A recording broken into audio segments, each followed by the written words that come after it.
Records presents another great new stereo LP. 20 solid hits, 20 original stars. The Raiders, Cherokee people, Tommy James, I'm coming home. the Stampeders, Sweet, sweet, sweet city woman. Honeycomb, Put it in the water. Don, Oh, my darling, not 3 times. Chase, I feel inside of my get it on in the morning now. Laura Lee, Stand up and fight for your love right. Bell, Gonna stay with him a while. Blood, Sweat, and Tears, Old town cowboy. Ocean, Put your hand in the hand of the man. Mark Lindsay, Brewer and Shipley, Dust, Davy Jones, Wilson Pickett, Delaney, Bonnie and Friends, and many more. 20 solid hits, 20 original stars on one stereo LP. Only $3.99. There's what inside this cold reliever? Liquid. New Comtrex liquid gels. Liquid cold medicine inside an easy-to-swallow gelatin shell for relief of all these symptoms. New Comtrex liquid gel. The all-new way to get fast Comtrex relief. They did it. Just in time for my year as Miss America.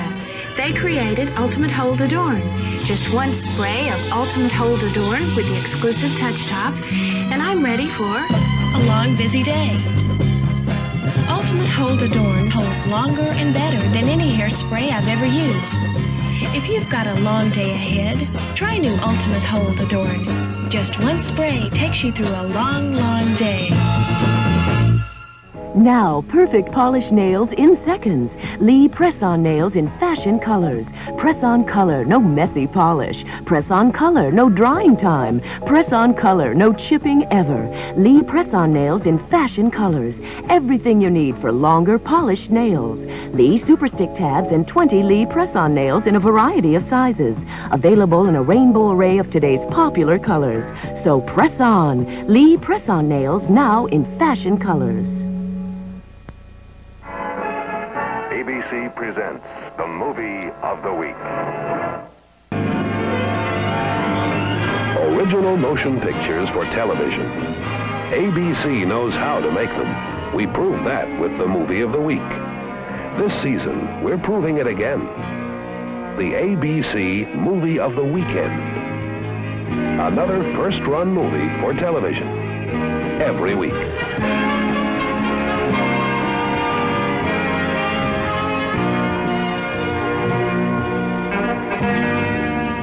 Another season of world premieres.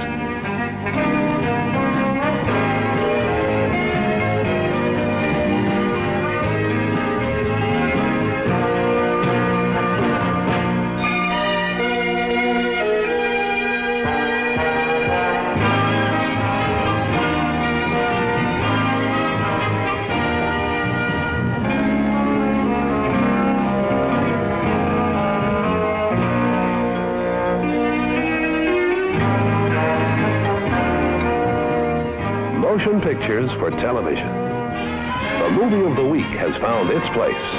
The movie of the weekend will too. Dennis Weaver. Okay, Jack, I've had it. Why is he doing this? This is Spielberg's first major movie. Duel.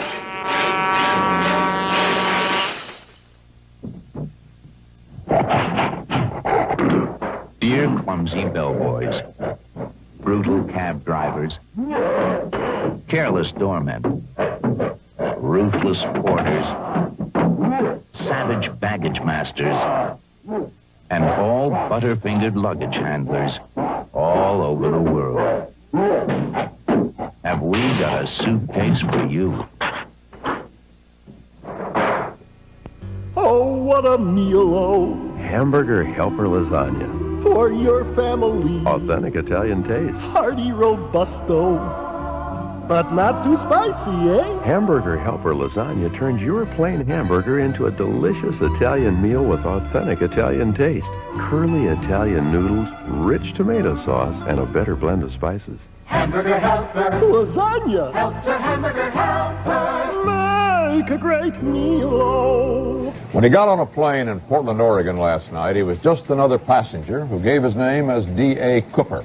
But today, after hijacking a Northwest Airlines jet, ransoming the passengers in Seattle, then making a getaway by parachute somewhere between there and Reno, Nevada, the description on one wire service, master criminal.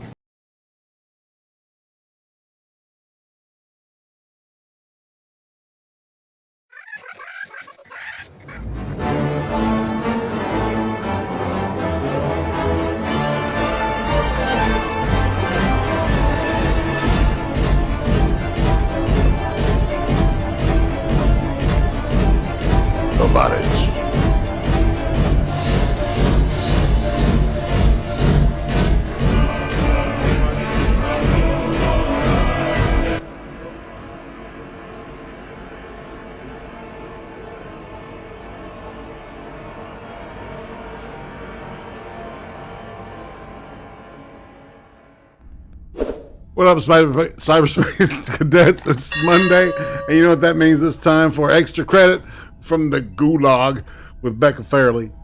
Hey, BECCA. Hey, guys. How's it going? How's it going? It's going good. Oh, it's awesome. Oh, gosh. That's right. So, yeah. So this time last week, this specific episode was supposed to air, but there was a certain, I don't know,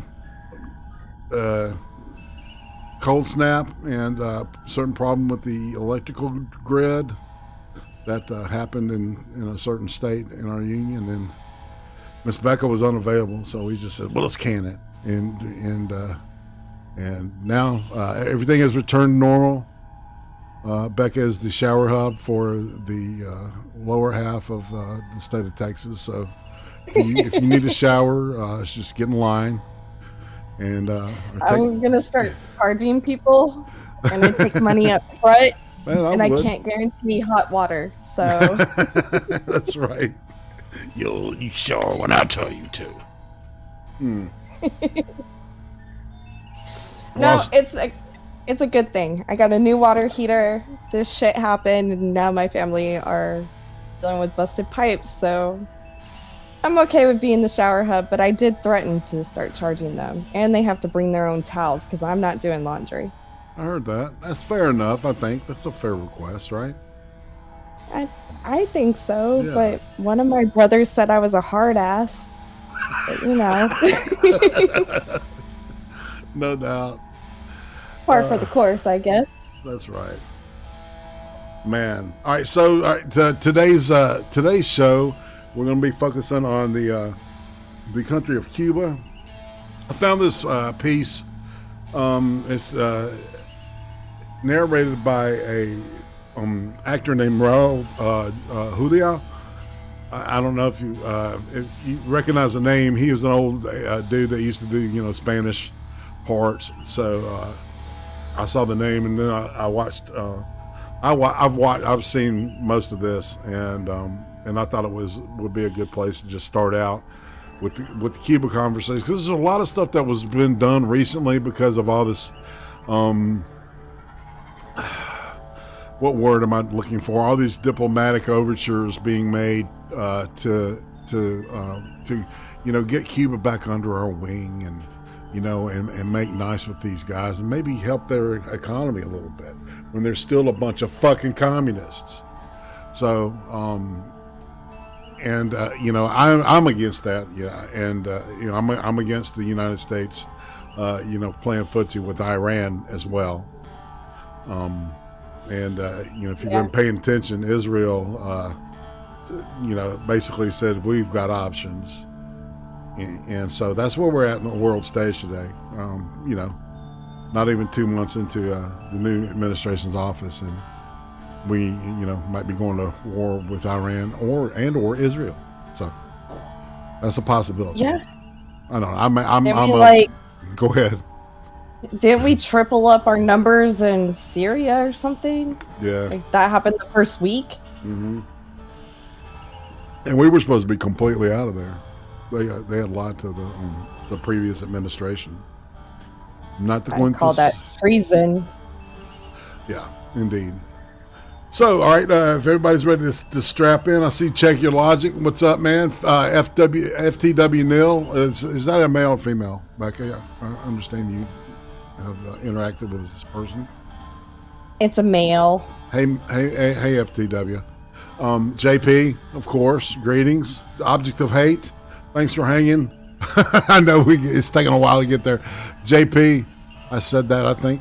Ryan Walters, that's who I missed. Hey, what's up, man? And 3-Force Yoda and Yoshi the Macabre. Nice. Leo Prime. If you're Leo, like is in Leo Pirate, hello. Nobody home. What's up? I think I know who you are too. Anywho, sometimes people, like have multiple different names, and that's all right. Because sometimes you just don't, sometimes you feel like a nut and sometimes you don't. Geograth, of course, I salute you. Your boy Pat. Hey man, what's up? We're just gonna sit here and I guess it's time to go into the TV room, where it's an all-night disco. That's right. And Thanos is doing his thing. Remember, don't put any cash in his belt, because I don't know. It just he gives it to me and it just smells weird. I don't like it. So I know she's going, my God, what is wrong with Irate? Without any further ado, we're right at this thing was rated as an hour. I tried to squeeze it as much as I could. So that means I sped it up a little bit, and I redid the audio. I'm getting pretty good at this audio thing, so the audio should sound a lot cleaner. And I'm going to try to put a little bit of classical music underneath in the background. So let's grab your drinks and let's kick back and watch this thing. I see you, Duck Dog. You're not chopped liver. Hey, Duck Dog.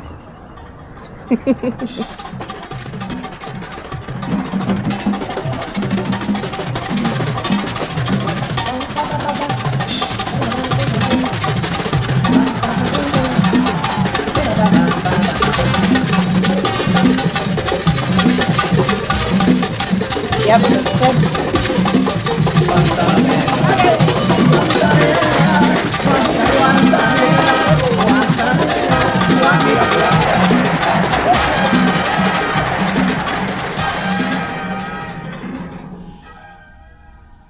I'm at home.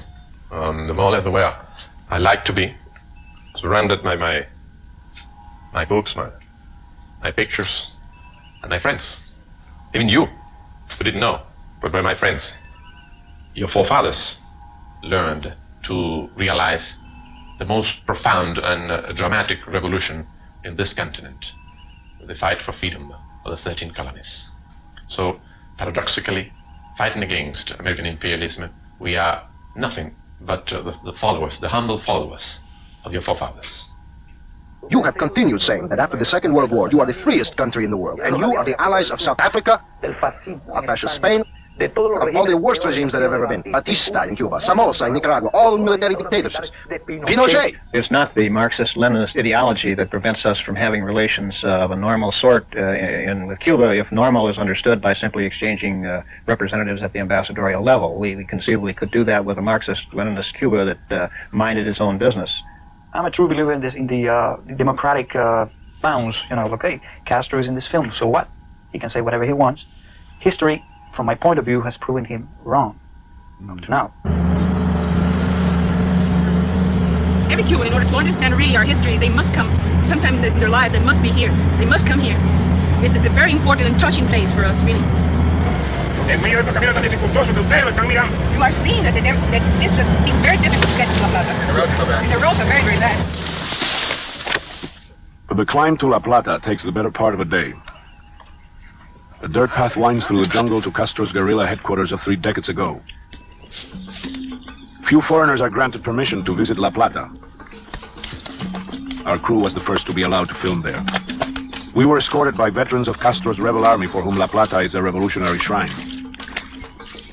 Following them, we began a journey into Cuba's past that we hoped would illuminate its controversial present.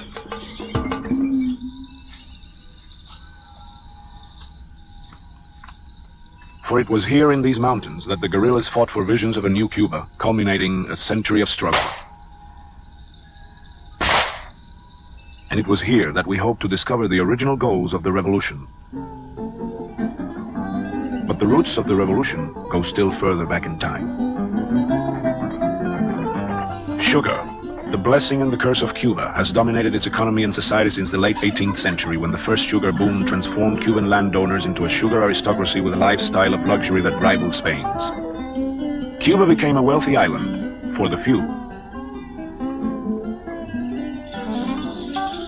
For the black slaves who actually harvested the sugar cane, there was poverty and oppression. It was these slaves, together with other Cuban patriots, who rebelled in 1868 against Spanish rule, a struggle at once for the abolition of slavery and the emancipation of the island. After 10 years, that war ended in Cuban defeat. But José Martí, poet and revolutionary whose words would become the lyrics of the song Guantanamera, began a new struggle. With the poor people of the earth, the song says, I want to cast my lot. Exiled in the United States, Martí organized a revolt that would cost him his life in 1895. His words and example have inspired Cuban revolutionaries ever since. I was greatly attracted to the thoughts of Martí as a thinker, a patriot, and a revolutionary of great ethics. And then I combined the two, Marxism and the ideas of Martí, ideas of Cuba and ideas of the world. I am revolutionary. I am pro the Cuban Revolution, but I'm not pro Castro's revolution, which is a communist revolution, which is different completely from the revolution that José Martí thought of, and many others fight and died for. José Martí would have died in a Cuba ruled by Castro. Well, if José Martí would be alive today, he would be Fidel Castro, of course. We have to demand the knowledge of our history in order to accept any judgment about our history. But that history is controversial. To quote Teddy Roosevelt, the Spanish-American War wasn't much of a war, but the best one we could find. For the U.S., it was a step toward becoming a world power. For the Cubans, it was a struggle for independence that Americans first supported and then betrayed. In 1901, the Platt Amendment was imposed on Cuba's constitution, giving the United States the right to intervene in its internal affairs. The future of Cuba was now in American hands. It's quite possible that some historical resentments have lingered in Cuba. Certainly some Cubans more than others feel those resentments, and indeed there has been a calculated effort in the last 25 years to recreate the past and to blame the United States falsely for many of the problems which Cuba had historically. One of the problems was Cuba's over-reliance on sugar, the bittersweet crop that brought the island first boom and then bust. With the United States government guaranteeing stability, nearly $1.25 billion in American investment poured into the island by 1924, transforming Cuba into the world's leading sugar producer, but one that was dependent on U.S. capital, goods, and markets. The United States and Cuba had a pretty close relationship for many years, and some of those years were years of democratic governments in Cuba. We had welcomed the fact that Cuba grew to be one of the richest countries in the hemisphere, with very high educational and health standards long before the communists came to power. After all, we played baseball together. Americans were here to stay. Guantanamo became a U.S. naval base and the Isle of Pines virtually an American colony. My aunt and uncle, twin babies, 18 months old, mother and dad and I, we came in 1920 to the Alpines. I was 16 years old, soon 17. Were there many wealthy Americans down here at that time? Yes, we were a big colony here. There must have been at least 1,500 Americans. Many Cubans felt that their whole island had become an American possession, despite President Coolidge's return of the Isle of Pines to Cuban President Machado in 1925. Machado became identified with the sacrifice of Cuban needs to American interests. As the giant sugar mills took over the Cuban countryside, the number of landless and unemployed grew, along with popular discontent and the communist-led labor unions. Machado's response was to send opponents to the Presidio, the new prison he had built on the Isle of Pines. Its brutality came to symbolize his rule. The Great Depression brought sugar prices to an all-time low and unrest to a head. An angry population demanded an end to dictatorship and corruption and a fair share of the wealth. Machado left the country in August of 1933, and the student-led rebellion put a reform government into power. Its motto was, Cuba for the Cubans.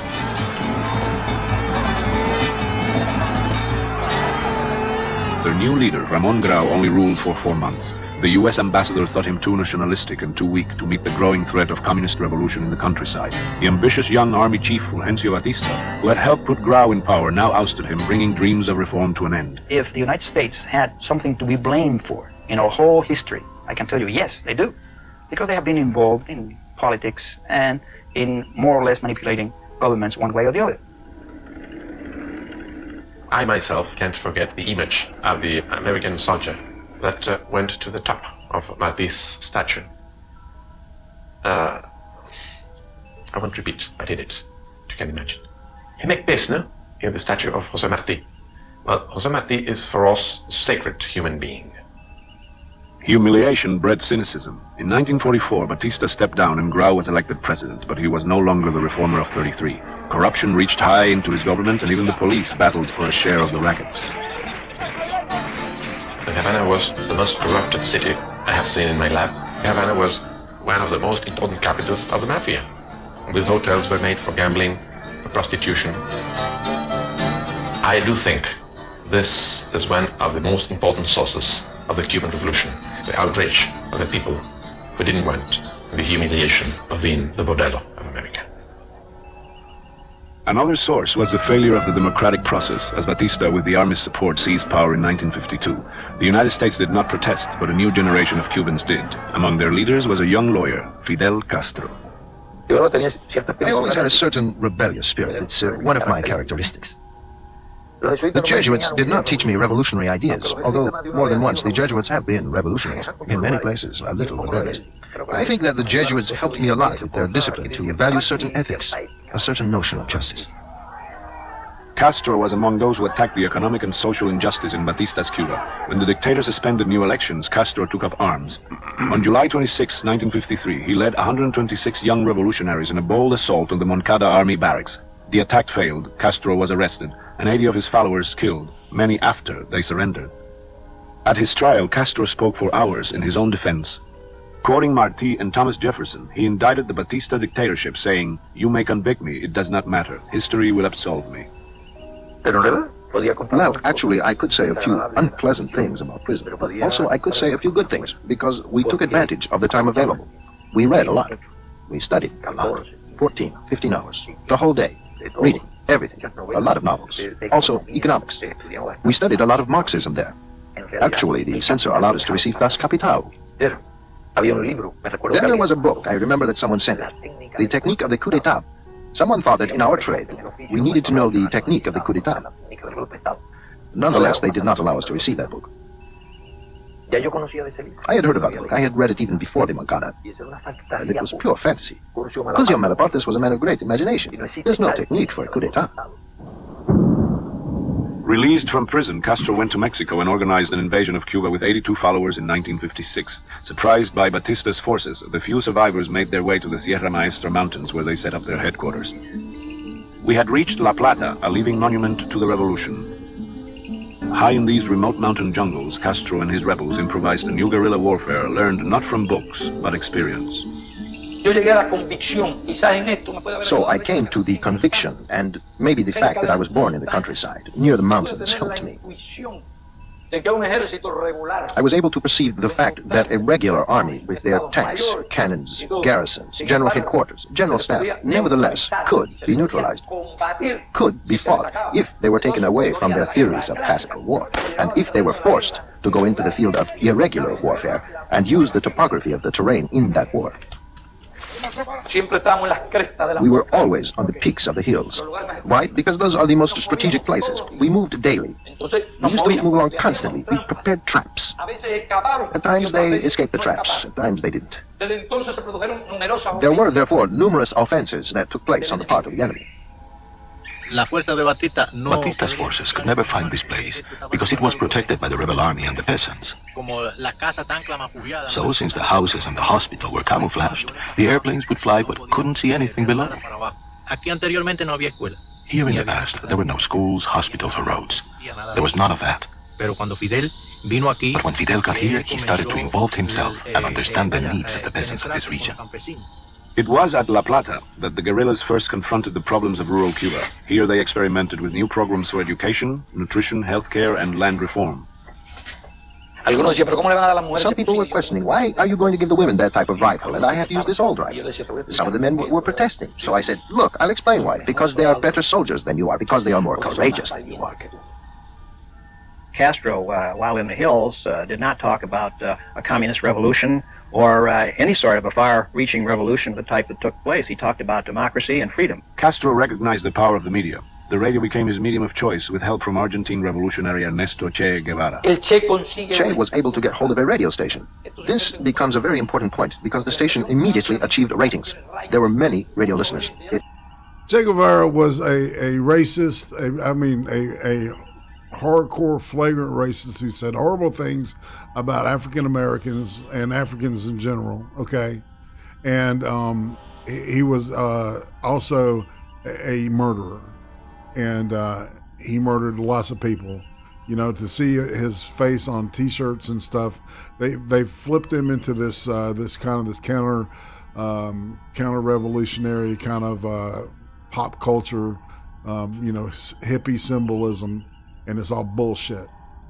It's built on murder. It had only 1 kilowatt, but it could be heard throughout the province of Oriente, even in Havana, in Caracas, in Central America, because it was at the height of this mountain. So the station became an important element in our struggle. All across Cuba, Castro's movement and other rebel groups were locked in an underground struggle against Batista. The urban resistance bore the brunt of Batista's response, with nearly 20,000 losing their lives. When the urban movement's general strike failed in April 1958, Castro's rural guerrillas became the rebellion's main hope. Pudiera imponer su voluntad, infligir una derrota al régimen de las Fuerzas Armadas? No. But reports of Batista's atrocities began to erode his American backing. The United States stopped arms shipments and began considering political alternatives. Fearful of losing U.S. support, Batista threw his army into a final offensive against La Plata. But the Castro forces counterattacked and Batista's demoralized troops retreated. In September 1958, rebel columns streamed out of the mountains and headed for Havana. At Santa Clara, Che Guevara won a decisive victory. As Guevara approached Havana, Batista fled the country. It seemed as if José Martí's dream of a free Cuba was about to be realized at last. Among those who had fought against Batista and celebrated his overthrow, there were differing visions of the new Cuba they should create. Fidel Castro had promised democracy and land reform. The moderates in his movement expected only mild social change. But the more radical guerrillas wanted to revolutionize Cuba from the bottom up. Well, it does bring back memories. I was in Havana, January the 1st of 1959, when the Batista government fell, and there, the day that Castro marched in, Havana was seized, elation, and visions of a golden future. He could have gone straight into Havana, and what we saw was that extraordinary sense of how he involved a lot of people. Right. He took 8 days. It turned it into a procession. It was a triumphal procession. And by the time he arrived there, he had in fact augmented his soldiers by a factor of about 100. So right from the beginning, we're dealing with an unusual political actor. But I think that it's important to distinguish between revolution and Castro. My point is that Castro was the chief of the revolution at the very beginning, in 1959, as a product of a compromise of a lot of political forces. It's a mistake to identify Castro and Cuban Revolution as the same thing. In 1959, of course, he was our last hope of change. But the majority of Cubans did seem to identify the revolution with this man and expected him to fulfill their dreams of a better life. Pressure from rural and urban workers impelled Castro to radicalize the revolution over the objections of the middle class. Slot machines, symbols of Cuba's corrupt past, were destroyed. In May of '59, Castro returned to La Plata to proclaim the land reform he had promised his peasant supporters. He ordered the bars of the infamous Presidio knocked out. All across Cuba, political prisoners were freed. Hundreds of Batista police and military officers were tried and executed for alleged war crimes in public proceedings that shocked many Americans. Moderates in Castro's own movement began to question the direction the revolution was taking. One of the main persons in that period was Major Huber Matos, who's now in exile. And many people criticize him because he wants to go on with things that were done by the revolution, but not with Castro and not with communism. That's a great difference. He dared to doubt. And that's the greatest sin in Castro's Cuba. Matos was the most prominent of the thousands of political prisoners jailed during the struggle for power in which the Communist Party emerged as Castro's ally. Over 500,000 Cubans fled the island. And they all left at the time of the revolution, but they thought the revolution was only going to be a temporary thing, and many of them left caretakers to take care of their homes, thinking they would come back. But they never came back. In 1960, a series of provocative actions on both sides left Cuban-American relations devastated. The U.S. drastically cut back Cuba's sugar quota, while Havana nationalized $1 billion of American-owned enterprises. The irrationality of the system, which was, is, and will continue to be irrational. Capitalism, with respect to feudal society, was progressive until it became, in the view of the Marxists, an outdated system, which had to be replaced by a better one. Well, they took our business. We had a dry dock business, and that was taken by the government, but we were paid for it. We weren't paid what it was worth, but we were paid for it, and that's what I'm living on. Well, it was a jolt. It was something that took me a little time to understand and to accept. The U.S. response to this unprecedented challenge was predictably hostile. The American naval base at Guantanamo became a focus for mounting tensions. Washington imposed economic sanctions and issued diplomatic warnings. An exile army trained by the CIA began a covert war from Florida bases. Confrontation seemed inevitable. I think there did come a point in 1960 when the Cubans may have had second thoughts, and they gave us a note saying they were ready to discuss all issues in disagreement. The United States was convinced that Cuba had made its choice, and it rejected the note. It rejected the possibility of negotiations. Perhaps nothing would have come of it. Perhaps, as I say, all the elements were simply too strong, carrying us to war, to confrontation. In retrospect, however, I wish we had given it a try. Why doesn't he go to the Swiss embassy in Havana, for example, looking at an approach? And, well, when he does, but he's most interested in selling his image to America and going to the journalists and going to the cameras, because he still keeps that vision of selling his image to the world. If he wants to normalize relations with another country, why doesn't he go straight to that embassy and talk to the... I'm trying to tell you that he does. I was the chief of the U.S. intersection in Havana for 3 years, and the Cubans did make all sorts of overtures directly to the intersection through diplomatic channels. And those overtures were consistently ignored by the United States government. President Eisenhower had rejected Castro's request for a meeting in 1959. By September 1960, when Castro addressed the United Nations, it was too late for negotiating. Unwelcome at a midtown hotel, the Cuban leader moved to Harlem's Hotel Teresa, where he met Khrushchev for the first time. 4 months later, the U.S. broke off diplomatic relations, and newly elected President Kennedy approved the CIA's plans for an exile invasion. Former President Nixon recognized that as early as March 1960, the U.S. government ordered the CIA to begin preparation for the Bay of Pigs invasion. At that time, there was no Soviet ambassador in Havana, neither Cuban ambassador in Moscow. We didn't have diplomatic relations, we didn't have trade with the Soviets at that very moment.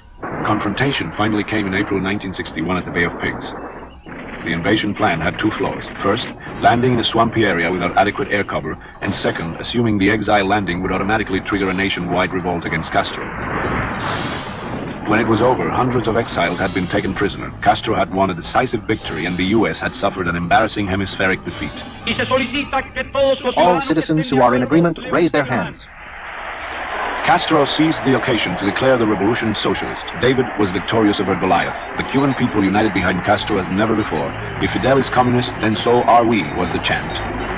Still fearful of U.S. invasion, Castro turned to the Soviet Union for military assistance. The specter of Russian nuclear missile sites 90 miles from Miami brought the world to the brink of nuclear war in October 1962. It shall be the policy of this nation to regard any nuclear missile launched from Cuba against any nation in the Western Hemisphere as an attack by the Soviet Union on the United States. Cuba had become a pawn in a superpower confrontation it could not control. Castro mobilized his troops, but all they could do was wait in the bunkers for the expected U.S. attack. At the 11th hour, Kennedy and Khrushchev arrived at a compromise. Soviet missiles would be removed from Cuba forever, and the United States would promise never to invade the island. Castro was angry at Khrushchev for agreeing to withdraw the missiles without consulting him. But with the United States pressing for an international embargo against Cuba, and the Cuban economy already in trouble, Castro swallowed his anger, went to Moscow in 1963 to secure economic aid, and was given a hero's welcome. ¡Viva la amistad entre los pueblos soviéticos y el pueblo cubano!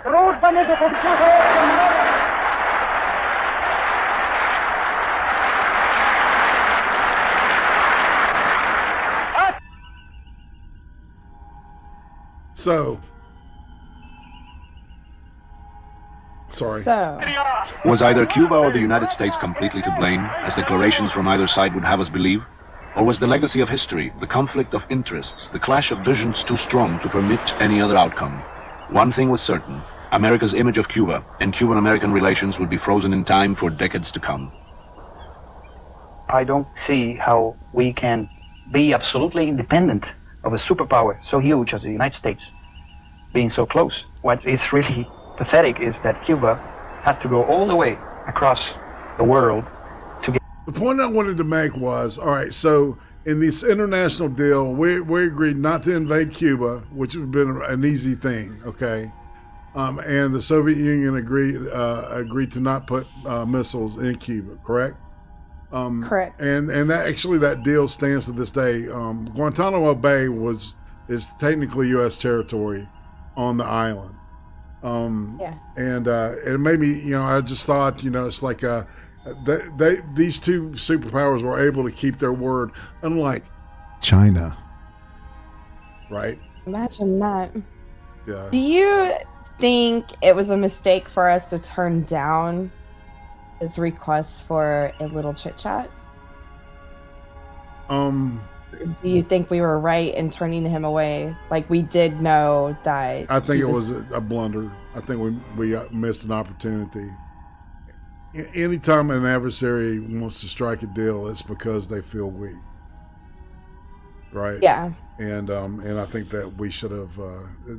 If I had my druthers, we would have negotiated with them and say, "You can take that big old red titty out of your mouth and put this beautiful red, white, and blue one in there."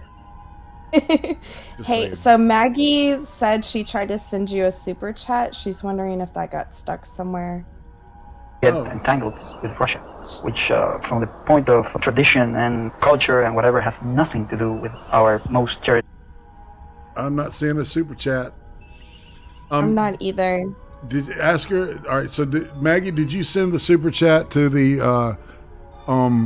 I've got a link right here. It is if you use that link, let me know, because there's another one that's got Irate_prostate, and it's in I can't access it while I'm online here, but it's supposed to roll over into my PayPal. I guess I could load my PayPal up real quick and see.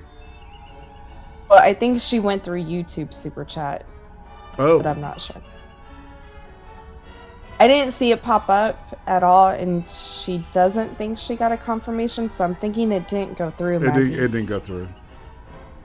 Maybe they're out to lunch, or they're like saying, do we need to let this dude get any more money because he's doing stuff that is anti-communist, maybe? I don't know. That would never happen. Never in my life. I mean, She said she'll try again. That's sweet. You're so sweet. And I'll stop it, and we'll talk about it when you do it. Awesome. Tradition? If you don't know Marxism, I can tell you the truth. There you go. Maggie Rose donates $14.99 through Super Chat and says, YouTube didn't like what I had to say. Lol. I bet it didn't. Well, remember, Streamlabs loves everything you have to say, and they don't take 30%. Just saying. Indeed. Yeah. So, but thank you very much for the $14.99. Hey, I finally added up enough money to where I'm actually going to get a check from Google. So I am excited about that. Anyway, more with this awesomeness. This is all right. So you can tell that there's actually a decent balance here, but it's definitely leaning to the left. The bent of this little thing. This I don't know, documentary, I guess we'll call it. For lack of a better term.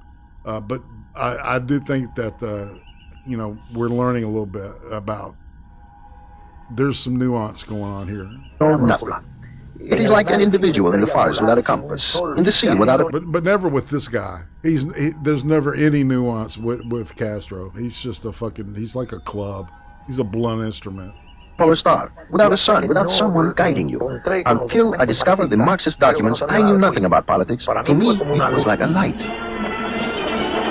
The 60s were a decade of radicalism across the globe. For many leftists around the world, Cuba led the way. Fidel Castro remained the revolution's unquestioned leader, but Che Guevara was its driving ideological force. No importa que cada día el imperialismo esté más agresivo. Los pueblos que han decidido luchar por su libertad y mantener la libertad alcanzada, no se pueden dejar intimidar por él. y juntos construiremos la nueva vida. Guevara not only symbolized the new socialist man in Cuba's drive to create a communist utopia, but also the heroic guerrilla as Cuba promoted its revolutionary model abroad. In 1966, Guevara returned to South America. 1 year later, his defeat and death in Bolivia signaled the failure of Cuba's claim to be the center of Third World Revolution.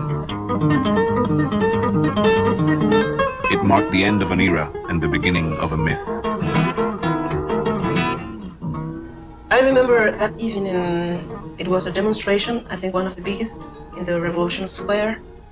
Cubans were very noisy people, we talked a lot, and that evening I heard the greatest silence I ever heard in my life. The death of Che was a defeat. His death was not the only defeat Cuba would experience by the end of the 60s. Castro promised an unprecedented 10 million ton sugar harvest by 1970 and mobilized the entire nation. Its costly failure prompted a reassessment of their revolution. I think that our revolution has simply developed in ideas, in experience. It has also made mistakes, and I have said this, errors of idealism. We wanted to advance too fast. We wanted to reach the communist stage of society without going through the socialist stage. In the 1970s, the curtain rose on a new act. Castro was now less inclined to improvise, more willing to follow the orthodox Soviet model, even willing to yield a portion of his political power to the Communist Party bureaucracy. The party encompasses all. In it, the dreams of all the revolutionaries over our long history are synthesized. In it, our individualism disappears, and we learn to think as one. Cuba's economy also changed significantly after 1970 with Soviet aid and advice. Sugar was still the mainstay, but production goals were more realistic and new industries developed. Cuba found a comfortable niche in the Soviet bloc's common market, but it was a different destiny from the original La Plata dream of economic independence. To many it seemed as if Cuba had merely exchanged a dependence on the United States for a dependence on the Soviet Union. The amount of assistance that Cuba receives from the Soviet Union, doesn't that represent a dependence? A very strong dependence? Yes, what aid? Economic? Sugar? Oil? Technicians? You think that's a gift we receive? That's the theory that we receive 6 million a day or something like that. That is the problem. You're looking at the world upside down. If the Soviets pay for our sugar at a higher price, excellent. If that is subsidy, well, we love it. You call it subsidy, we call it fair action and fair trade relations. Soviet assistance and trade have helped Castro offer material rewards to a nation weary of sacrifice. Since 1970, the share of an average family's income spent on non-ration goods, like these Russian appliances, has risen from only 3% to 75%. Okay, this is all right. So Dark Star brings up a question here, and all right. So the Canada's equivalent of like Barbara Walters went down and she did these in-depth interviews with Fidel Castro. She became enamored with him, and supposedly she had his kid, or she had a kid, you know, that coincides with the times that they were together, and his name is Justin Trudeau now. Interesting. Yeah, and you know, if you look at the pictures, you'll see, if you just put a beard on the dude, just print out a picture and just draw a beard on it. I mean, you'll go, dude, he looks like Castro. I'm just saying. But there's no genetic proof. God, I would love to see that. That would be fascinating. That would be fascinating. Thanks there. That was Dark Star. Nice. Thank you very much. And I'll remember how to turn this thing back on. Still, complaints about variety, style, and quality of available goods abound. Cuba is far from a consumer paradise. Comparisons across economic systems are difficult and debatable, but the United Nations ranks Cuba's standard of living with that of Costa Rica the highest in Central America, and Cuba's distribution of income one of the most equitable in the hemisphere. The new peasant cooperatives and free markets, where peasants can sell surplus produce at equitable. We heard the word. Unregulated prices, have helped compensate for inefficiencies of state enterprises and central planning. One day, this group of farmers decided to start and unite our lands and create a cooperative. When the cooperative was in existence, the state would guarantee us all the necessary machinery to work the land. Well, you're seeing them at this moment thanks to the revolution and to the union of the land and the cooperatives nowadays. The large part of us could not afford a TV, a radio, a washing machine, an electric iron. Nowadays, we have all the necessary conditions. We have everything guaranteed by the state, from the food to, well, even here, you can see a motorcycle that was owned by a member of the cooperative. They're saying if you're really poor, by and large, you'll be employed. If you're really poor, by and large, your children will go to school. If you're really poor, your children have access to public health. And I think in Cuba, that's what they do best.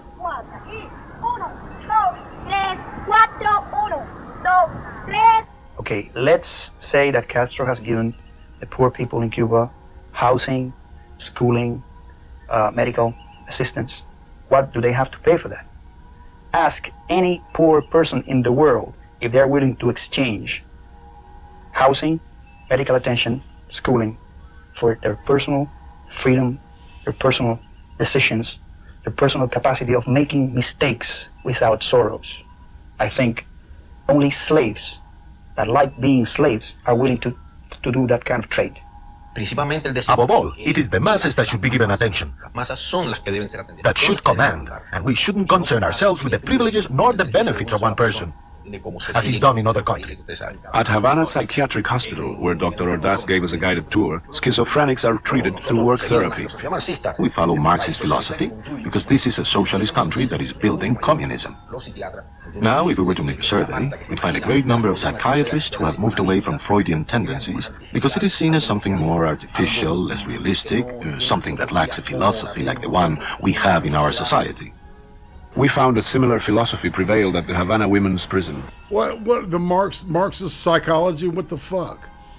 You know, there's very few ways to treat schizophrenia. I'm afraid, people. Oh my God. I'm thinking it's just free labor. I'm wondering if they have quotas for all that busy work that they're doing over there.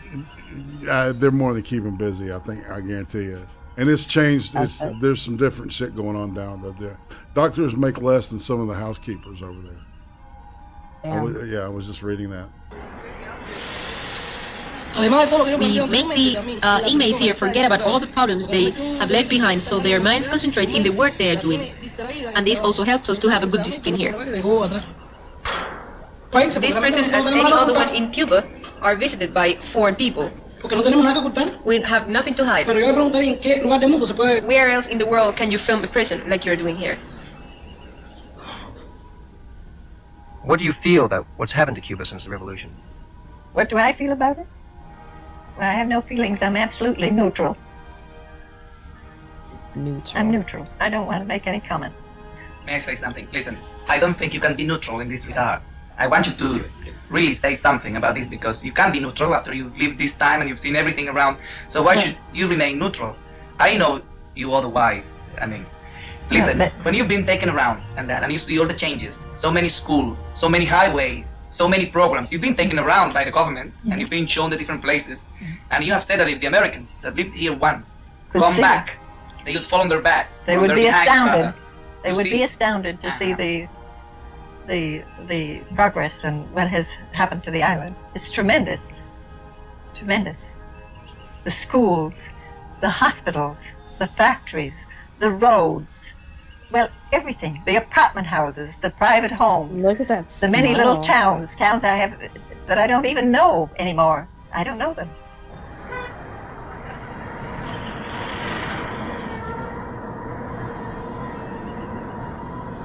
Travel to the confines. Was it me or did she remind you of like a beaten wife, a wife that's somebody asked her about, does your husband beat you? And she's like, I can't say anything bad about my husband because he'll beat me, but I can't tell you that. Right. Did you notice that? That's what I picked up on. Anyway. Yeah, and that dude totally bullied her into responding, and you see that shit-eating grin he had when she was talking positive. Yeah. Disgusting.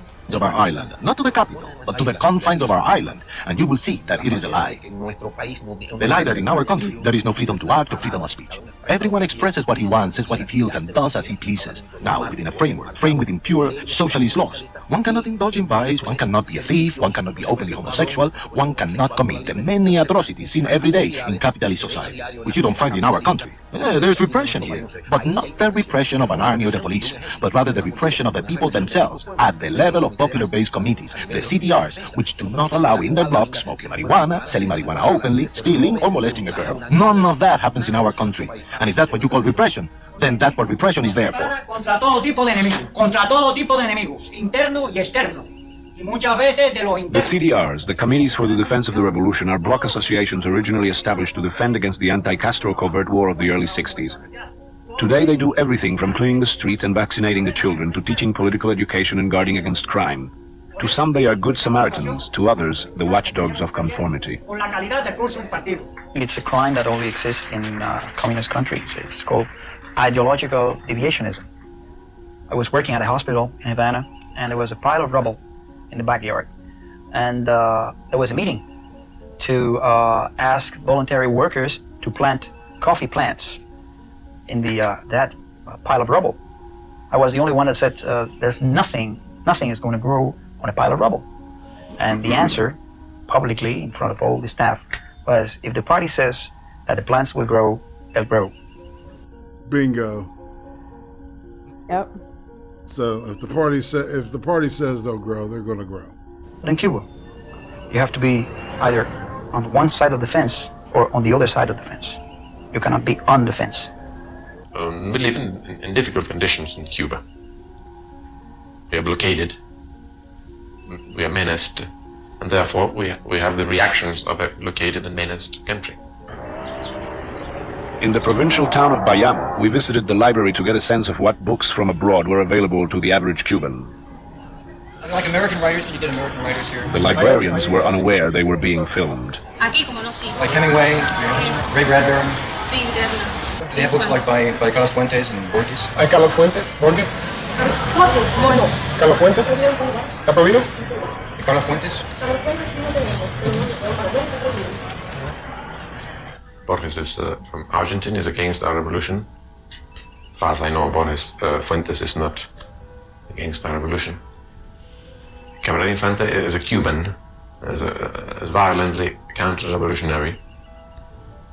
I don't think he wants to be published in Cuba because he hates Cuban revolution. Camarada Infante, nevertheless, in spite of being a violent, visceral enemy of the revolution, is a writer. Perhaps one day will be published in Cuba. As a matter of fact, one day he'll die, and he won't belong anymore to history. He will belong to literature. And at that moment, anything may happen. I think I am committed with my writing, as I am committed with my country, and the contents of my own creativity never would be harmful for revolution. It would never be against revolution, because it would be against my own nation, my own self-being. In 1961, Fidel Castro had a meeting with all intellectuals and artists, and there he said, almost textually, no? With the revolution, everything. I mean, it's within. Within the revolution, everything. But against revolution, nothing. I think that's clear. Yet there are artists and writers. Miscegenation leads to equity. Cuban arriving in the United States. They say that something changed in definition of what was within the revolution, what was without, and they were suddenly outside and against the revolution. Yes, I know that has been told, and I can responsibly tell you that that's a lie. The best of the Cuban artists are here with the revolution. The free world writers do not have any idea of what it is to be able to lose your job, even your freedom, physical freedom, for just a phrase, for just something that you say that might not please the government. The press, I find, is just about the worst press in any country in Latin America, probably only rivaled by possibly Haiti or Paraguay. And that does something to people's spirit. Those people in Cuba who say that there is freedom for everything Why didn't they consult these names? Why didn't they see René Ariza, who was 8 years in prison? Why didn't they consult and see Jose Mario? No, a counter-revolutionary cannot write in our paper. Against our system, they cannot write. But that is exactly the same thing that happens in the United States, with the difference that we are honest and we say it, and you say you are the best model of freedom that ever existed. I know what I am, but what does that make you? When I see a communist writing in the New York Times... You know what Brian Seltzer called that? Whataboutism? That's a whataboutism, Mr. Castro. Keep your shit straight. ...of the Washington Post and speaking through CBS, I can assure you that I will open the doors for all counter-revolutionaries to write in our newspapers. But I want you to set the example first. Neither your country, nor my country, nor any country on this tiny planet has the whole truth. Cubans admire and love the United States. Deep within them, they do, even if they say they don't. I hate you, but I love you. Not all who left Cuba in 1980 were the same thing. Some of them were evident delinquents. And many want to come to Cuba because they have discovered a very evident thing, that paradise is not in the United States. 127,000 Cubans in a few months fleeing Cuba during the Mario Key West boat lift is proof enough that Castro is not infallible, and 1 million Cubans in the United States are proof enough that Castro's Cuba is not a paradise. They all vote Republican. Yes, they do. I carry my homeland in my chest like a grandiose wound. And that's the way I feel. That's the way that thousands and thousands of Cubans feel in exile.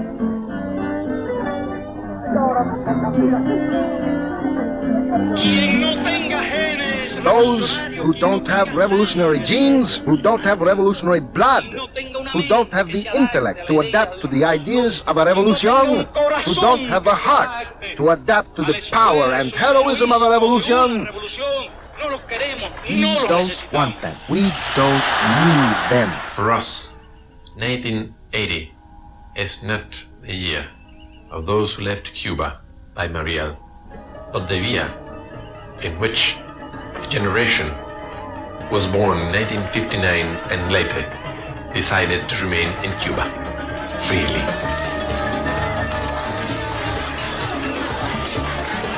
The new Cubans are much more revolutionaries than we were. The new... Because they've been brainwashed, you dumb fuck. I mean, really. Generations right. Speak revolution without accent. A new generation of Cuban teachers and this is why critical race theory cannot be taught in our schools anymore. Because of this bullshit right here, y'all. Right? You take them young and you bend their minds and their wills. And then by the time they're adults, they're changing their gender and they're calling you a hater of some kind. Yep. Some, is or whatever. Whoa! Oh shit! Uh-oh. Yeah. Educate 20,000 students from Africa and Latin America each year at special schools on the Isle of Pines. Obviously, it's not the doctors and teachers that one worries about. It is the revolutionary philosophy. When they teach somebody to read and what he reads is about the imperialist U.S. and hatred of the United States, then we don't welcome that. If they feel threatened by the examples, the altruism, the spirit of sacrifice of the Cuban teacher and the Cuban doctor, maybe they're right. Our doctors, our engineers, our construction workers are expressing a morality that is superior. If they want to fear the ideas, then I would say yes, you are right. Fear the ideas. Thousands of Cubans serve in a socialist Peace Corps in Africa, Asia, and Latin America. In Africa, Castro has been a particularly active president. Cuban military advisors have trained several African armies, and thousands of Cuban troops have defended Havana's friends in Angola and Ethiopia. As far as the United States government is concerned, Cuba is exporting revolution. We do not export revolution, neither we believe that revolution could be exported. Again, going to the facts, you have the present situation in Central America, for example, where an important revolutionary movement is going on. But you can find very easily the roots of those movements in their own history. Nicaragua's Sandinista revolution may have evolved from its own history, but the United States government fears a domino effect that could ultimately threaten its borders, and is concerned about Sandinista and Cuban support for revolutionary movements elsewhere in the region.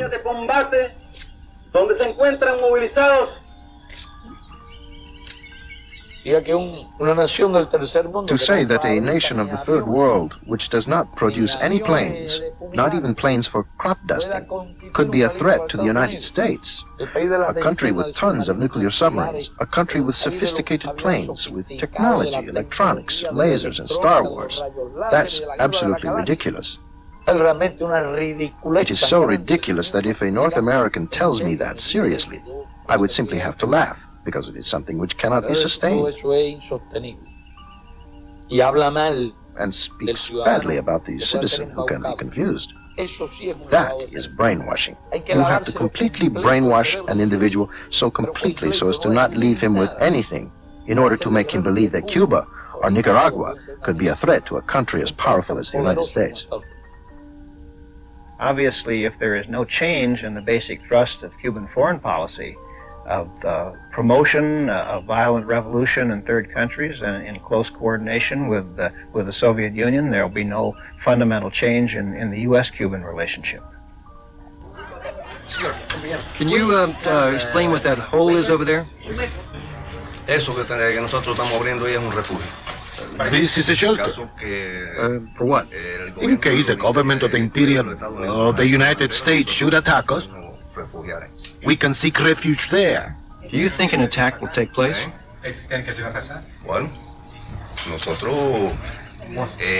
All sorts of talks are going on so that this won't happen. But we must be prepared just in case. Tenemos que prepararnos por si acaso.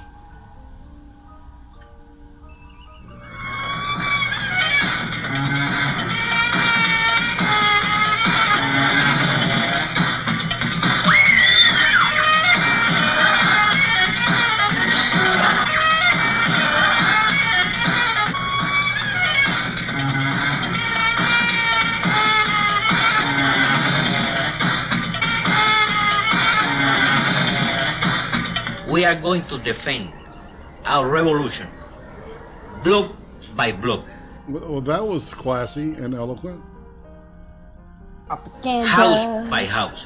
We are decided to give our life, every one of us, everyone in Cuba, you can say that, everyone in Cuba, we are decided to give our life defending our revolution. We have many sacred things to defend. The work we have done, our future. A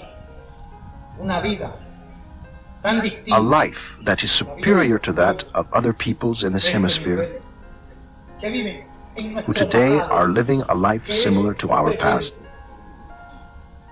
Who could ever force us to return to our past? I don't know which are really the concepts of freedom you have in the United States. I think they are very different. That is, yours and ours.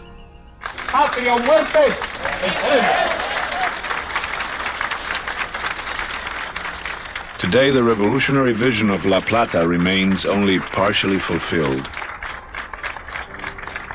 The young rebels have settled for less than their original dream. Cubans have gained an economic security and social equality rare in Latin America, but they have not won the political democracy and personal liberty that Fidel Castro also promised. The challenge for all of Latin America is to develop a model of society that can offer both economic security and political freedom. Cuba's destiny is linked to ours by geography, history, and family ties. But a generation of confrontation has produced little more than mutual hostility. If the future is to be different, it is vital that both sides begin to see beyond the easy stereotypes of the past.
Go ahead and kick that off. All right, we're back in the foyer, as I call it, with all the great slides. All right, so Becca, what's your thoughts? I have so many. So I like how Castro classified Marxism as the world's view, acting like it was that, I don't know, like everybody embraces it, and how he did a little Marxism mixed with this, and voila, this is our world now. That was interesting. And yeah, of course he would hate on the US over and over and do his whataboutisms, and America doesn't have true freedom. Whatever. Well, I mean, at least in this country, you can say, at this point in time, you can still say, president is a fucktard. You know? Exactly. And I don't think you can get away with that back when, especially when Castro was alive. Right. And Fidel was beloved, according to these people. Yeah, and that black woman and that man, when they were talking about writing and stuff, the look of fear or nervousness, like I know people in chat were saying Stockholm syndrome. Yes. I know that's how it is over there. I understand it, but to see it, it's disturbing to me. And call me a spoiled American, I don't care. But as myself, like I speak out when I want to, I say whatever I want, and I can't imagine living under such a government where I don't have that right anymore. Yeah. So to see it, it's disturbing to me. It's like, how can these people not fight back? And I understand most of them grew up through that system, so they don't know what it means to fight back, really. Right. But human nature at some point has to take over. It's yeah. The Stockholm syndrome. You know what I mean? Well, and you could tell that so many of the people that were interviewed were like, they were literally terrified because they didn't know what the answer the person was looking for, right? Yeah. You could tell like they were just saying stuff and like, oh my God, I hope I don't get shot, Yeah. I mean, they have that true fear. Like the guy that was explaining the pit in the middle of the ground and explaining, oh, well, it's just in case America comes and, invades us. I understand that's their government painting us as the bad guys and stuff. So it's like, oh, our government loves us and here's a hole for you to hide in. And it's just shocking to me. Yeah. And so, what I did was I had done some research, just a cursory look at what happened, because basically Cuba was propped up by Russia up until the Soviet Union fell. And then after that, Cuba has increasingly had to adopt and adapt and accept capitalism into its system for them to be sustained, even on a basic level. The income level, once the Soviet Union fell in Cuba, the income level fell 25% to most people. At this point, and they've got this huge brag about their hospital system and their doctors and shit, how they've got the best in the world. I don't know anybody that's gone to Cuba to get any kind of medical work done, so I don't know about that. But the article I read said that that doctors, because they work for the government, they receive a certain just steady amount of income, and there were people that were working for former Soviet people that had moved there. Because during the Cold War, it was a submarine refueling station. They'd stop, they'd go to Cuba, and it was kind of like their Hawaii. They would go party and shit, shore leaving, etc. And so there are some post-Soviet, I guess, genetic material floating around down there now.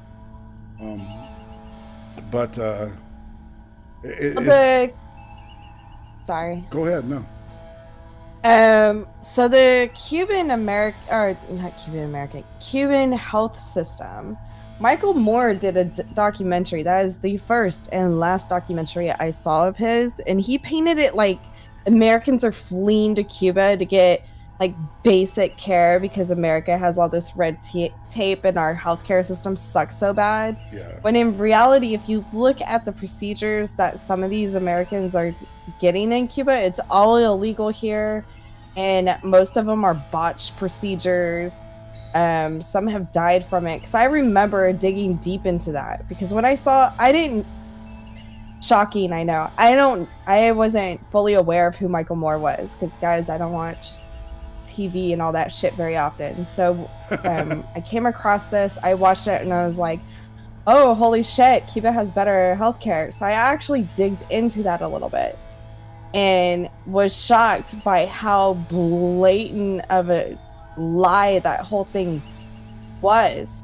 I mean, you could just Google it, and it was like, holy shit, all these Americans are going over there getting these botched procedures and then coming back here trying to get it fixed. Right. And some of them were dying. So, as far as I know, their healthcare sucks bad, so bad. Like their doctors and other healthcare support, they're all super undereducated. But that's as far as I know on that. Michael Moore is a jackass. Well, and you know that they put out this. So on the Cream Stream, did you see the Australian guy was talking about? There was a Michael Moore movie where they shot down all this green energy shit, and it's funny how nobody can find that movie. And I don't have it on the top of my head right now, but it's. I'm sure somebody will come up with it in the chat. I do see some familiar faces in the chat. Roasted Opinions by Bubba, Mr. Sir Adamantine, the one and only, of course, Duck Dog. Nobody, not me. Somebody, yes, you. All right, just gonna just saying. Brian Walters, Miss Tema the Hun. It's nice seeing your. No one truly practices altruism, especially as it's used in the modern vernacular, is basically expecting everyone to sacrifice for the sake of emotions. Exactly. It's all about the fee-fees, and in that the brain stem, that the basic primitive part of your brain, that's where your emotions are, and that's the lowest common denominator. So that's how they have to go in, is through the fee-fees. That's my assessment of the situation. Malevolent Rider, whoa, he is back. Hey, that is all. Well, yeah, TM Rider, Brian, Good guy. Good peoples. Good peeps. Won't stab you in the back like some people. Indeed. And people who know what I'm talking about know what I'm talking about. You know what I'm talking about? See? I know what you're talking about. It is, man. It is. All right, so I guess it's time to talk about. I don't know where do you think? Let's consult the chat. And what would you like to see something on when it comes to this communism shit? I just got something from. I don't know. There's this whole critical race stuff has got to be. We've got to look at that because it's destroying us from the inside, and you know, creating unnecessary divisions between the American people. You know, the term when they said equity, I just said fuck. Yes, I know.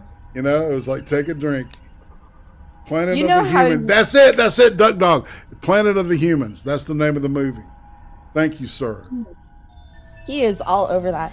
Indeed. You know how you say a word over and over again and it loses meaning and you're not even sure if you're saying it right anymore? Mm-hmm.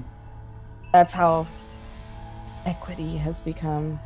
Equality, equity, all that. All the buzzwords. My mind goes numb as soon as I hear it. It's like, ugh. Well, yeah, exactly. Limousine liberalism, Hollywood communism. Yeah, it's all these rich people. The psychology behind it is really weird because I believe it all began as a response to McCarthyism, which may be true, but there were actual communists that were outed during McCarthyism. So make what you will of that. I don't know, man. People say it was a mistake. I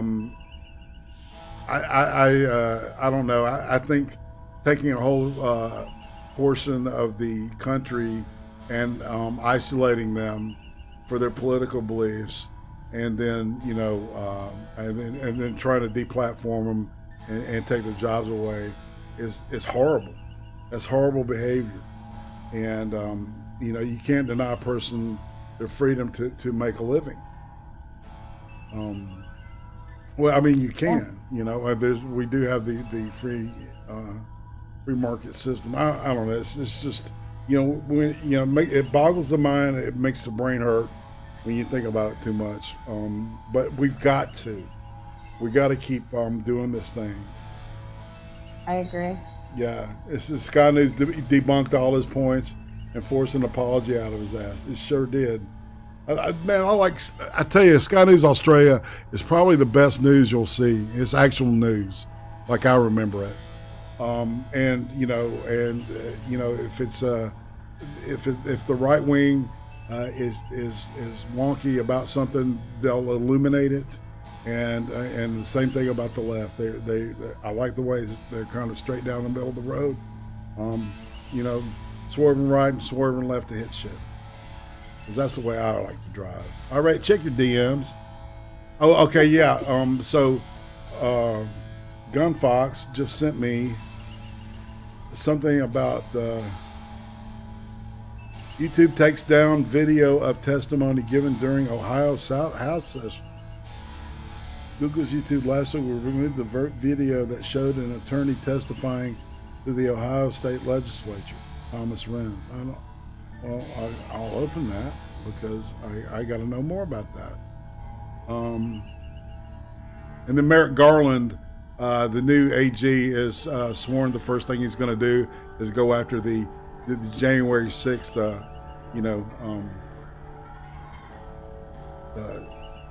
people that rioted. And I'm not going to call them what they call them, man. I'm just not going to do that, because all they did was they peacefully gathered, and then certain assholes pushed them off the top. Anyway, Google's YouTube last week removed. I hate the way these things are written. Removed the video that showed attorney testifying to the Ohio legislature. Thomas Renz, an attorney for Ohio, stands up. And group with the Ohio Stands Up group, spoke to the Ohio State and local government community in support of House Bill 90, which would implement legislative oversight of orders given by Ohio Governor Mike DeWine. Rentz said over the course of around 36 minutes that he opposes the harsh orders imposed by DeWine, a Republican, and health officials amid the COVID-19 pandemic. Rentz noted that the officials initially believed that the fatality rate from the disease, which is caused by the CCP virus, this is NTD, you can tell, which is much higher. It is, all right? Was much higher than the flu, but now it's close to influenza's rate. And he also alleged that no one under the age of 19 has died purely from COVID in their state. Among other claims, state officials say 11 children under the age of 19 have died from the disease, which probably they meant they died with the disease. I don't know, man. YouTube spokesperson told the Associated Press, we have clear community guidelines that govern what videos may say on YouTube, not yet, which we enforce consistently. Regardless of the speaker, we remove this video in accordance with our COVID-19 misinformation policy, which prohibits content that claims a certain age group cannot transmit the virus. Ohio Stands Up said in a statement that Rentz publicly disclosed some critical evidence Ohio Stands Up is using as part of the federal lawsuits against the Ohio governor and against the CDC, Health and Human Services, and he publicly asked some very important questions that no other attorney, elected official, or mainstream media outlet in the country has had the balls or been encouraged to ask. YouTube, which is owned by Google, censored Mr. Rentz's testimony by removing it from their platform and attempting to justify their actions in writing, quote, our team has reviewed the content and unfortunately we think it violates our medical misinformation policy, the group added. Interesting. You know what? I bet I could find some medical misinformation on YouTube. You know, I got a feeling there's some of that hokey, that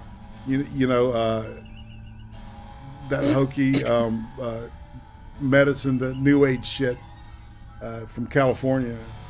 So, I mean, doesn't Cuomo's wife do something like that? Doesn't she do some kind of yoga stream where she talks about medical treatments? Oh, really?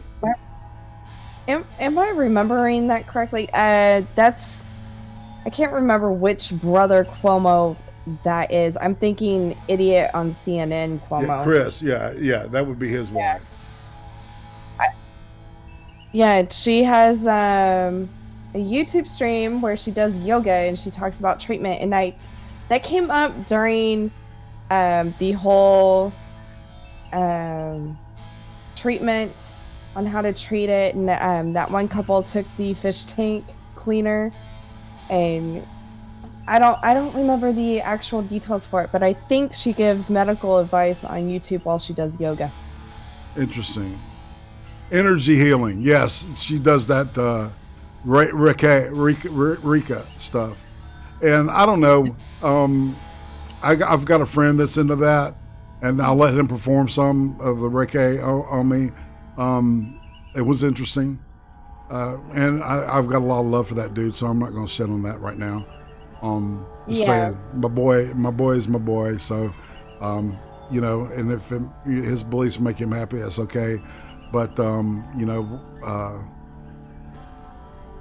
we have medicine, we have hospitals, we have doctors, we have actual science. So yeah, Gorsuch is going to be Holder 2.0. You got it, Timma. Yeah, Reiki, that's it. Agree. Yeah. Yeah, this whole new age stuff, yeah, I'm sure it's good for the mind. Like I guess your mindset is what, like 25-30% of your healing. Right. I don't know the official numbers, I'm just kind of throwing shit out there, but so I don't mind that as long as they're not out there trying to do harm to others. You make your own choices. Everybody gets a choice in life. You get to make your own. It's free will. And then you get to suffer consequences if you make poor choices. Just Well, leave me and something about the fish tank drinkers. The woman had tried to kill her husband before, so yes. And so there's a question as to whether they actually did that out of ignorance or she just killed her husband and then did a little herself and got sick on it. Because anyway, neither there or here. All right, that YouTube stuff is crazy. I know that's right, Gun Fox. I know that's right. Roasted. What do you mean? No, it's not. What? Yeah, Smoke Steve. All right, let me tell Smoke Steve. Hit me up on my DMs in a Discord, and I'll pop you in my server and stuff, and I'll DM you tomorrow or Wednesday. Okay. About some stuff. This is a new guy I met. He's awesome. Smoke Steve. All right, so has anybody got any ideas about we got a couple. I put them in Discord. Okay. I'm just waiting to hit enter to see if there's any more suggestions. Where do I look? Do I look in the Here, I'll hit enter so we'll post. fuck communism? Yeah. There we go. So, all right, West versus East Germany, Hollywood communism, casting couch communism, and then and now. Well, no, this is. I can look this stuff up. I bet you that covering McCarthy as a way to root out, as a way not to root out communism might be interesting. That might be something. I don't know. I like the East and West Germany because we haven't really talked about that because that got really. What word am I? It's painful to try to comprehend some of the shit that went down in that country. And their mind control, all that stuff that, basically what Russia did was they took the Gestapo and they blended it with the KGB, which was a genius idea, and formed something called the Stasi, which is the most terrifying thing I think in some people's lives. Hold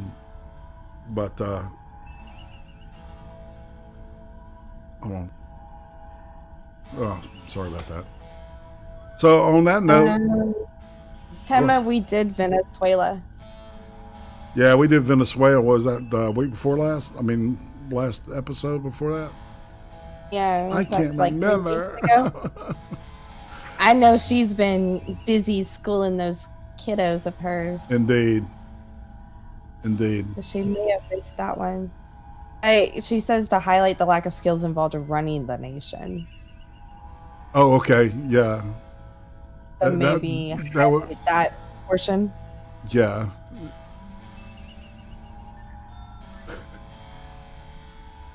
Well, it's like, I don't know.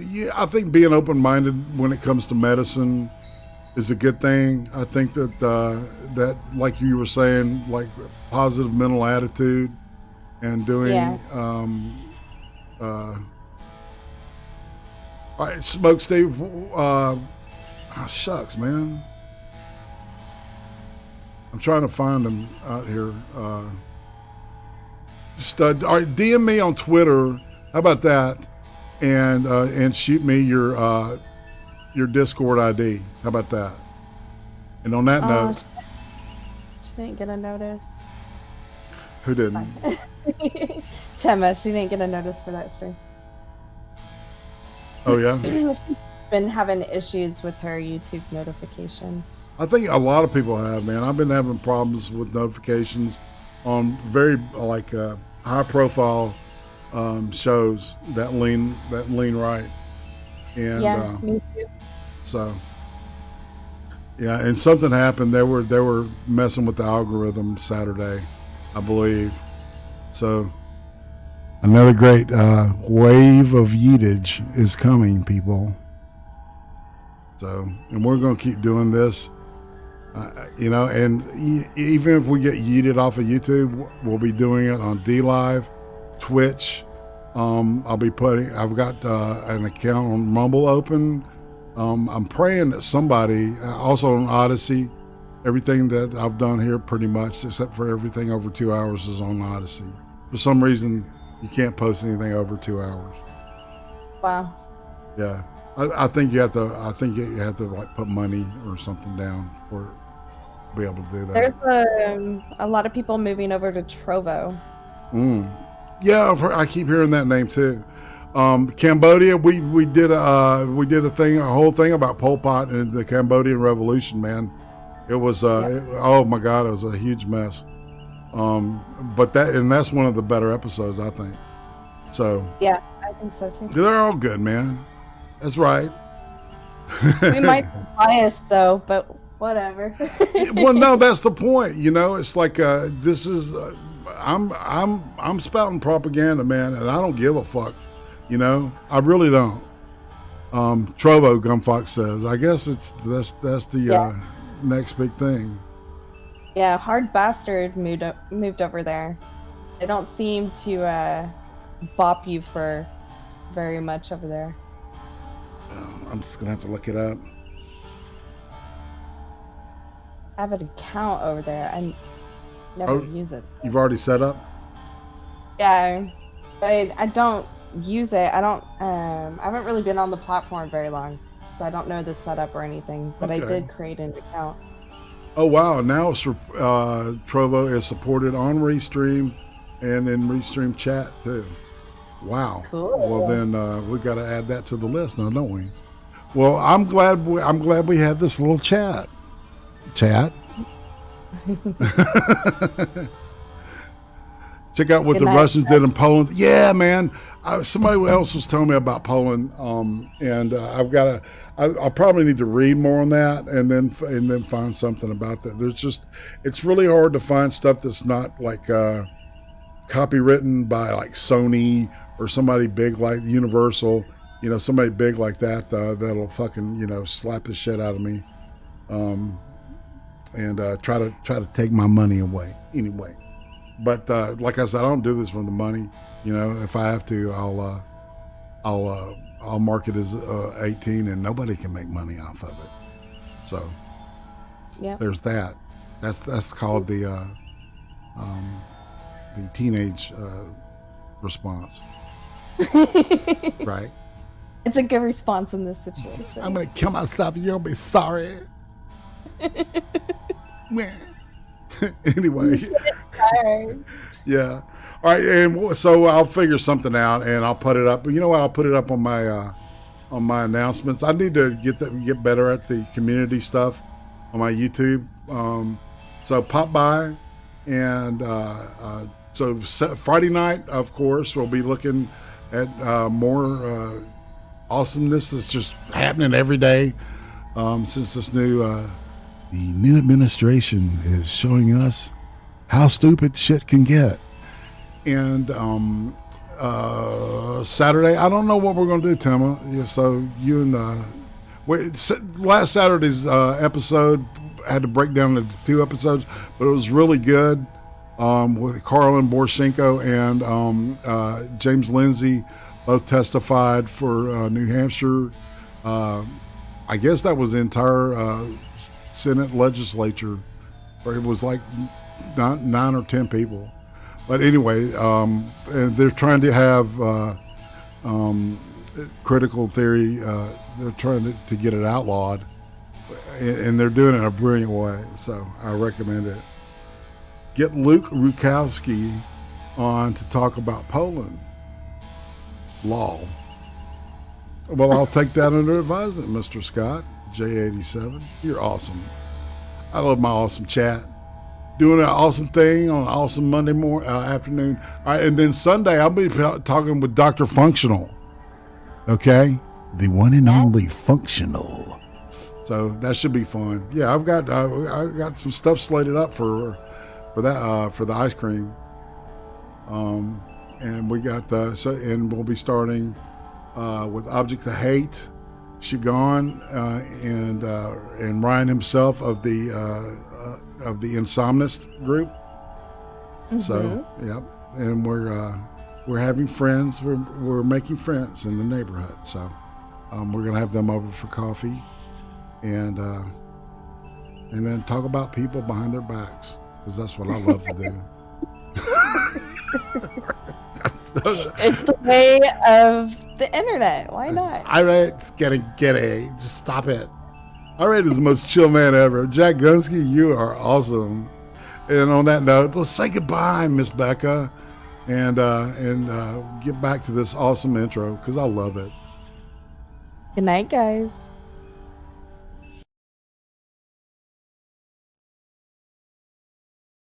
Here we go. Take care, y'all.